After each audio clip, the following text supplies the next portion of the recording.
And we're off now on a Thursday. The NFL's league year, not really off to an exciting start. We kind of knew everything. So we're going to talk about what we would like the Browns to do next. Scott, why don't you lead us off? What would you like to see the Browns do next? Or what would you do next?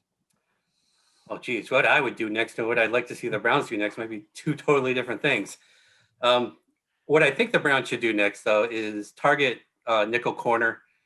Right now, MJ Stewart is the only guy you have to play in the slot. Tavierre Thomas is a restricted free agent. And to my knowledge, they have not tendered him. So right now, it's MJ Stewart's job. Kevin Johnson is out there as an unrestricted free agent, and we've talked a lot about them possibly re-signing him. MJ Stewart, though, he basically got the same amount of snaps he did previous 2 years with the Buccaneers, spot 3, between 300 and 350.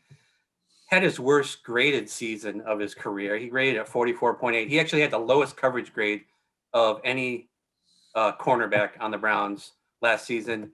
Now there were about 5 games where he played a significant amount of snaps, like 25 or so. And he did have 3 interceptions in those games. But if you remember the wild card game, 15 targets, 12 catches, 3 touchdowns against him. I guess it's possible he could make a jump, and maybe the Browns saw something they really liked, and he's the guy they go into the season with at the top of the depth chart. But it seems to me that's a spot where they're going to want to bulk up a little bit. Even though we've talked also about how 3 safeties, you can see a lot of 3 safeties on the field, and all the guys they have there are versatile and they can play in the slot. But there are going to be some receivers that they just don't want to match up with a safety. So I think doing something about nickel corner would be a good next move, because there's still guys out there who could fit that role. So that's my vote. Well, that was going to be mine too, Scott. So, but and that's why I went first. I know, good for you. I will have a backup plan, but there was one that Dan had talked about during the season, and I talked about as well, and I mentioned in my winning free agency little thing.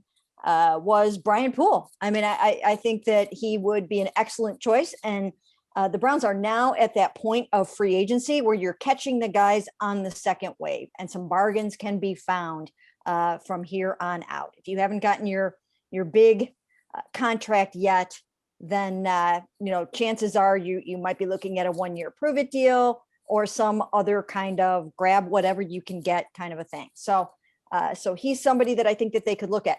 There is another interesting name out there that I have been talking to people about a little bit, and that's K'Wan Williams. And he was the former Browns cornerback. And the problem with K'Wan is that he still has, and I think I put this out to our subtexters today, I believe I did, is that he has a pending grievance against the Browns. It's an arbitration for an ankle injury that happened back when he played here. So therefore, I don't know if it completely takes him off their board, but it certainly doesn't help matters. Can I ask a slot corner, nickel corner question at this point? Because a couple of us had Mike Hilton, who signed with the Bengals, left the Steelers as a slot corner on our winning free agency list. But as we have talked about the whole 3 safety thing, as Scott brought up, I have wondered about this because, okay, so Scott, you said there are going to be some receivers where they would still want a slot corner on that. Is that 6 DBs on the field then? Are you taking one of these 3 great safeties that you believe in off the field in favor of a nickel corner? I know that you have talked about how John Johnson is really good covering tight ends, but Grant Delpit coming down and being like a nickel corner a lot of the time, like, isn't that possible? Like if they have 5 defensive backs on the field and Greedy and Denzel are at outside corner, are you paying a nickel corner to be on the field instead of one of the safeties? And maybe it's instead of Harrison. And I guess maybe the answer is yes, but I have wondered if maybe the 3 safeties lessen the need for this, at least compared to a year ago for the Browns. So I'm curious about the scheme and how the roster fits together with that. We haven't seen Grant Delpit in the NFL yet, so we don't really know how he's going to react to those situations. It's possible that Joe Woods is confident enough in his safeties to do that, to roll them out into the slot and kind of go with that. But you still need, I think you need an upgrade over MJ Stewart. Well, you know what? I also think here, these guys talk a lot about this. Kevin Stefanski does. Joe Woods talks about this a lot. And the defensive backs coach talk about this.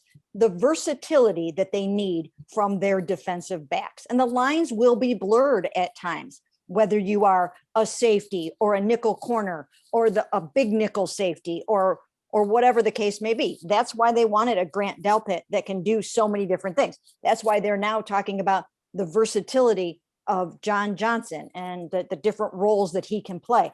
So I think that the lines will be a little bit blurred and there will be times and it'll be about matchups. So Ellis, you and I threw out a name a couple weeks ago, sort of in the Kevin Johnson vein, Troy Hill from the Rams. And this goes back to that versatility thing. And I think Kevin Johnson is sort of a template for this. Kevin Johnson was brought here to play the slot, but also there was a chance before he lacerated his liver, he was competing to be the outside corner. He might have beaten out Terrence Mitchell for that job. I actually think he was kind of in the lead before he got hurt in camp. I don't know if we saw the best of Kevin Johnson because of that. But the way I've looked at it and the way I put my How the Browns Win Free Agency post together, I avoided Mike Hilton and I avoided Brian Poole, even though I had mentioned him earlier in the offseason, because those guys are pretty much exclusively slot guys. And I just wonder if the Browns want a guy who, yeah, maybe they're going to bring him in and put him in that slot position, but he can play outside too. Guys that can kind of play in both spots. Yeah, if I could go back and rewrite my How the Browns Win Free Agency, I probably would have landed on that rationale that you have, because the John Johnson signing, like Mary Kay pointed out, what was that, already 2 days ago now? It feels like forever. It's been a long week, as we all know.